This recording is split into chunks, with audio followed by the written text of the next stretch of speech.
Executive Powers and Sovereignty Act. It is time to clearly state that we, the people of the United States, as citizens of this country, are the true sovereigns of this land under the United States Constitution. The elected and appointed officers of the U.S., as well as their hires, are all employees of the people. The problem is that the U.S. Constitution does not clearly point that out. Though the Constitution's biggest failing is that it does not state that the people of the United States are all equals in rights and powers. No one is to have more rights or more powers than another. And regrettably, it does not state the simple fact that businesses, corporations, are not people. That all of the powers of the corporation exist because of the people that formed it. And they are no different in form than a partnership. Needed side note to sovereignty. First page. Almost paradoxically, without a government, we are the sovereign of nothing. For it is a symbiosis. We give the government the right to be a government. The government protects and cares for us in turn. The government protects us from dangers from both inside and outside our country. It exists by the will of the people solely to do that. The people we hire to run the government make laws that we obey. For it is the best way for us to live together in our chosen societies, with the history-formed cultures that people create for themselves. For there needs to be rules for how things happen, such as in basic trade between individuals, with one another, and businesses, which leads to the need for government in the first place. There needs to be rules, but the rules have to be just for all. They have to be based on what we, the people, want and need. In a small group of a couple to a few hundred members, a tribe can gather together and directly decide what its rules are. But even small tribes have a habit of choosing chiefs to lead them. But time affects culture, as does the number of peoples upon the earth, to the point that now we rarely live in small groups. We live in towns of several thousand, and in cities of hundreds of thousands, even millions. So, we elect people to meet, write, and then enact our laws. If we feel them unfair, we object and do not vote for those who shall not change them. If the laws or their implementation are unjust, unfair, or destructive, we protest and let it be known that we wish things to change. Laws are to be what we the people want and need, not on what our government employees want. The laws are ours to decide. Convexly, you cannot be a sovereign of nothing. To declare yourself a sovereign citizen is to declare yourself not a citizen of here or there, nor in fact of anywhere else. What you are basically saying is that you declare yourself apart from everyone else around, even other sovereign citizens. You have stated that you feel yourself to be an alien to the people and government around you. You have declared yourself unanswerable to the country you are inside of. This leaves your status open. You have basically stated you are an illegal alien inside our country. So yes, you can be arrested, and yes, you can be deported elsewhere. The question is, where do you think you belong? For you declare it is not here, and it is illegal to deport you to any place that is dangerous to you. Immoral to send you to a place where you cannot fend for yourself. Needed side note to sovereignty, last page. So, where are you to be sent? And does this elsewhere really want you to go there? Or, are you a person without a country?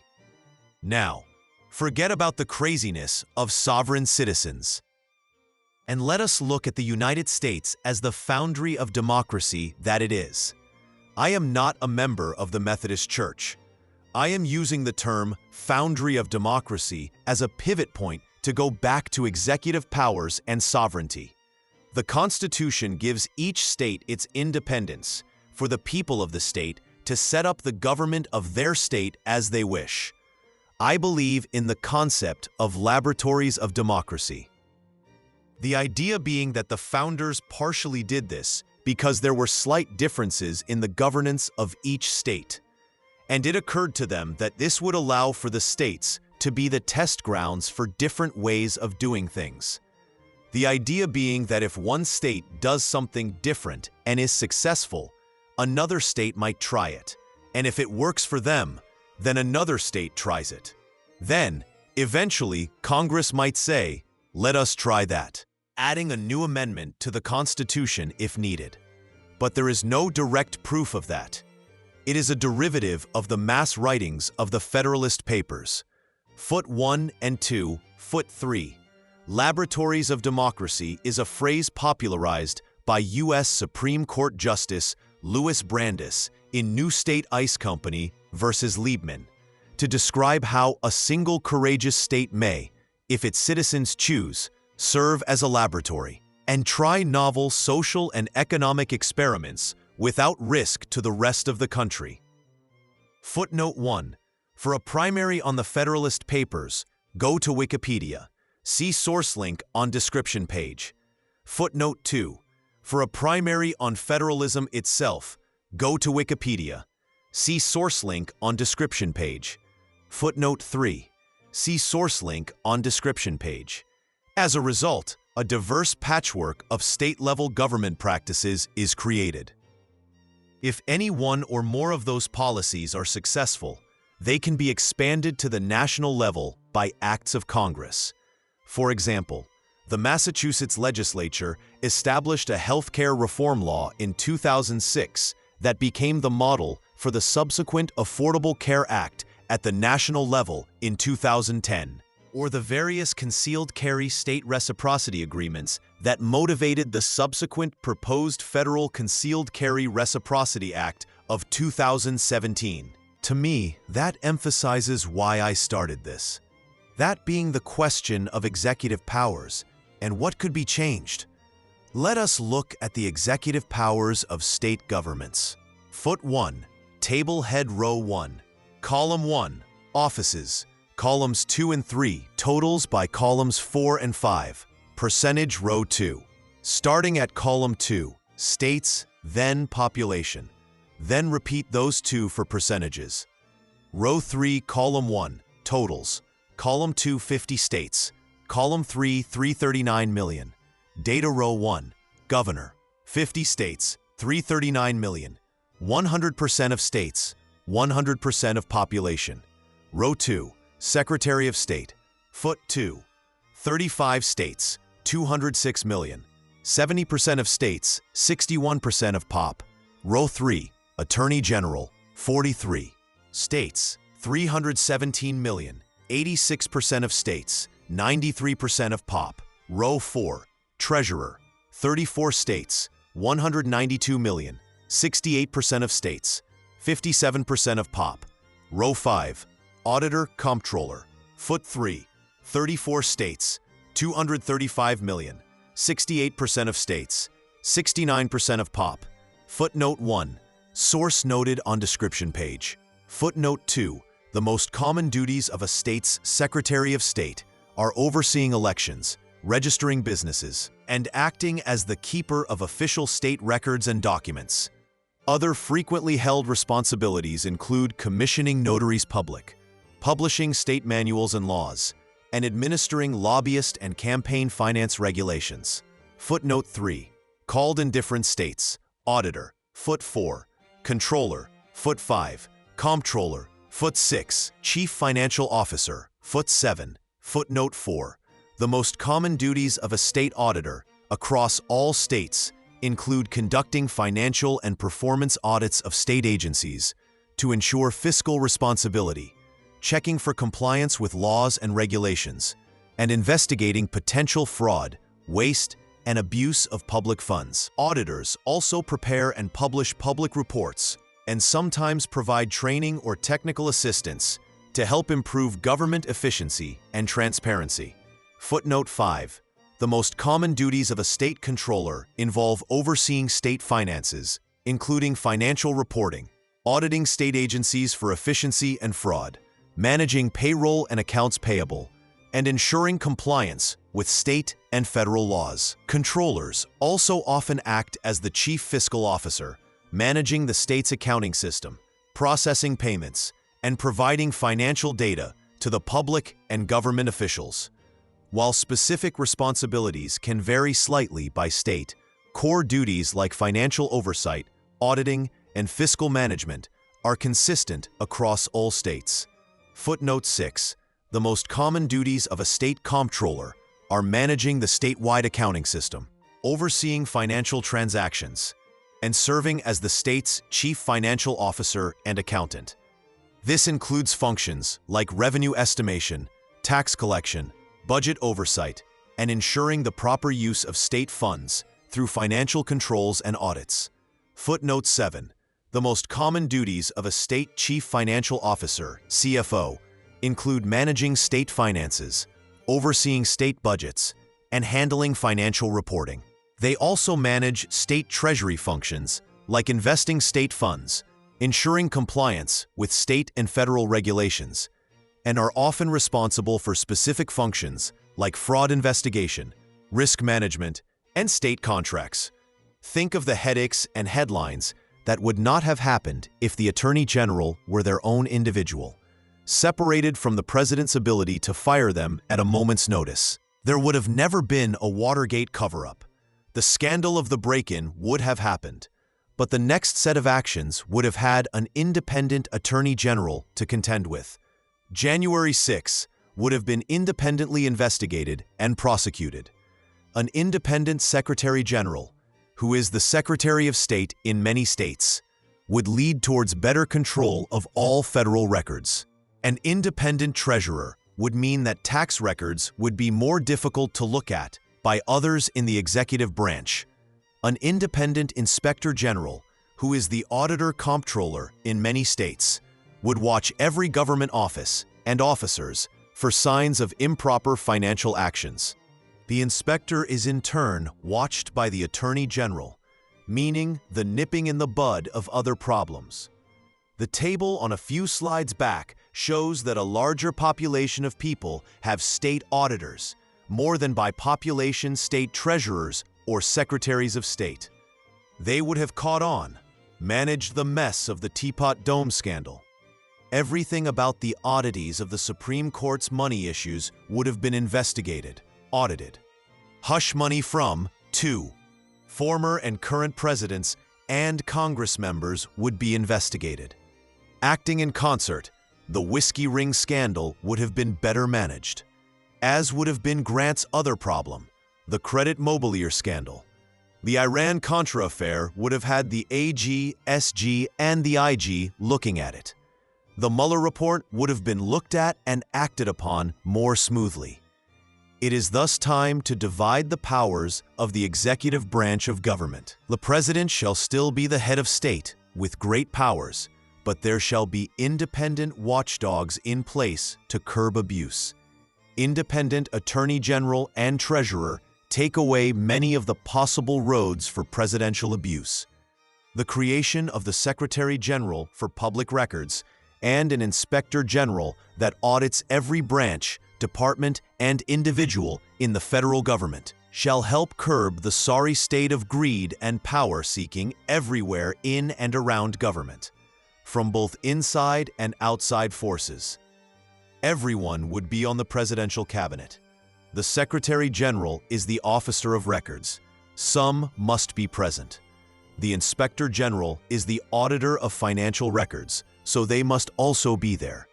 The Attorney General is still the presidential advisor on legal matters. The Secretary of the Treasury is still in control of the Treasury and still an advisor to the President on most economic issues. As to the order of the presidential succession, given the direct election of cabinet members, some things need to be changed. Column 1, Office of. Column 2, New Order. Column 3, Note as to why. Column 4, Old Order. Office of Vice President, still 1, on ticket as next in line. Old 1. Office of Secretary of the Treasury, now 2, directly elected, was only 5. Office of Attorney General, now 3, directly elected, was only 7. Office of Secretary General, now 4, directly elected, no passed. Office of Speaker of the House, now 5, traditionally was 2. Office of President pro tempore of the Senate, now 6, traditionally was 3. Office of Secretary of State, now 7, traditionally was 4. Office of Secretary of Defense, now 8, traditionally was 6. Office of Secretary of the Interior, now 9, traditionally was 8. Office of Secretary of Agriculture, now 10, traditionally was 9. Office of Secretary of Commerce, now 11, traditionally was 10.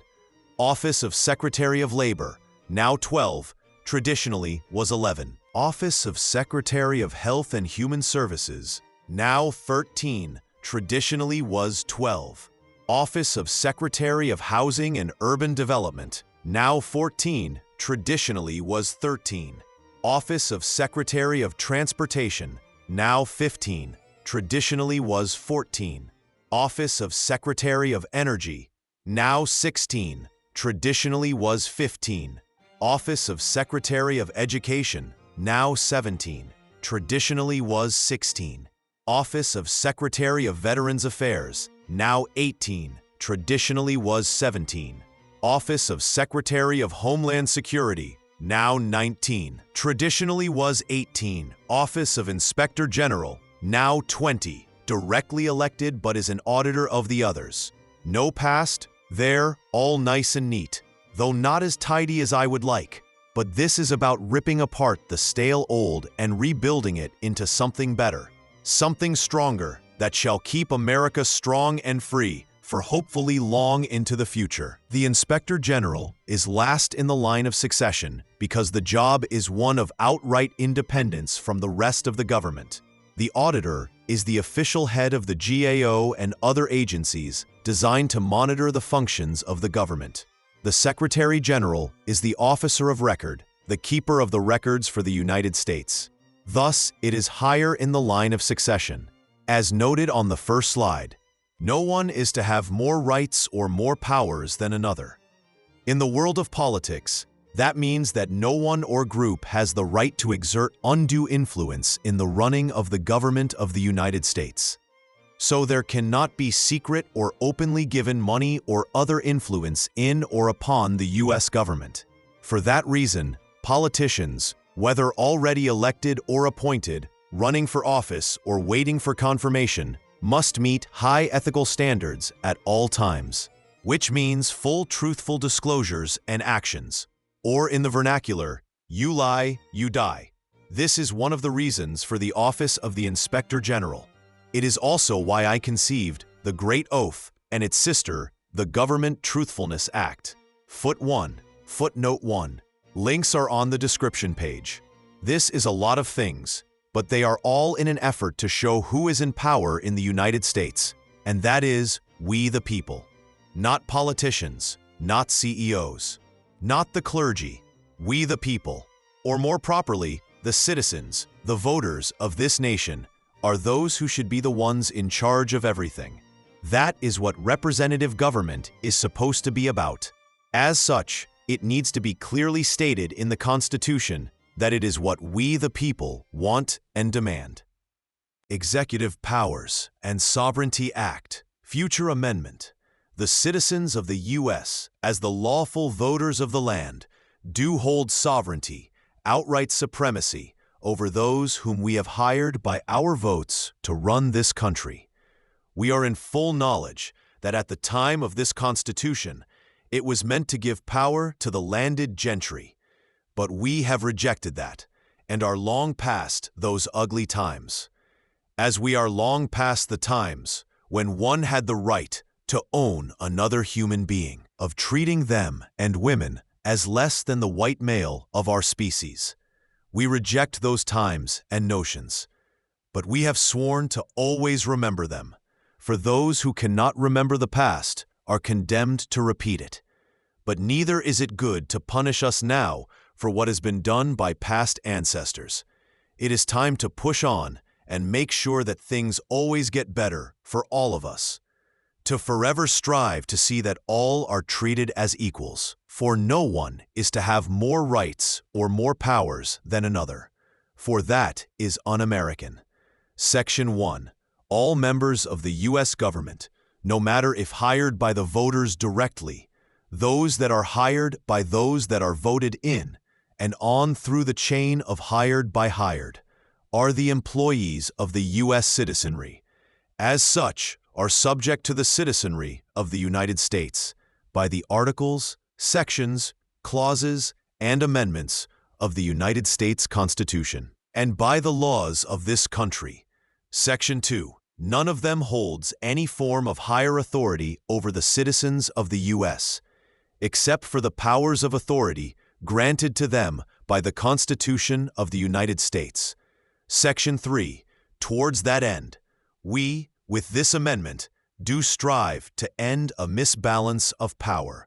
The executive office, unlike Congress and the Supreme Court, empowers only one individual with the rights and powers of executive power. With this amendment, that shall end. Section 4. This amendment shall elevate the offices of Secretary of the Treasury for the United States and Attorney General for the United States to independent elected offices. They shall keep all present authority, shall remain members of the presidential cabinet, and shall remain primary advisors to the president, but being elected to office shall no longer be under the authority of the President of the United States. Thus, are more able to serve the people of the United States, not being under the whims of a president who is going through some form of decline in health, or who has decided to act against the will of the people, as well as to commit actions that go against this Constitution and the laws of the United States. Section 5. This amendment creates two new directly elected cabinet offices. Both are meant to keep in check all other members of the executive branch from doing things that are against the will of the people, especially when those actions go against this Constitution and the laws of the United States.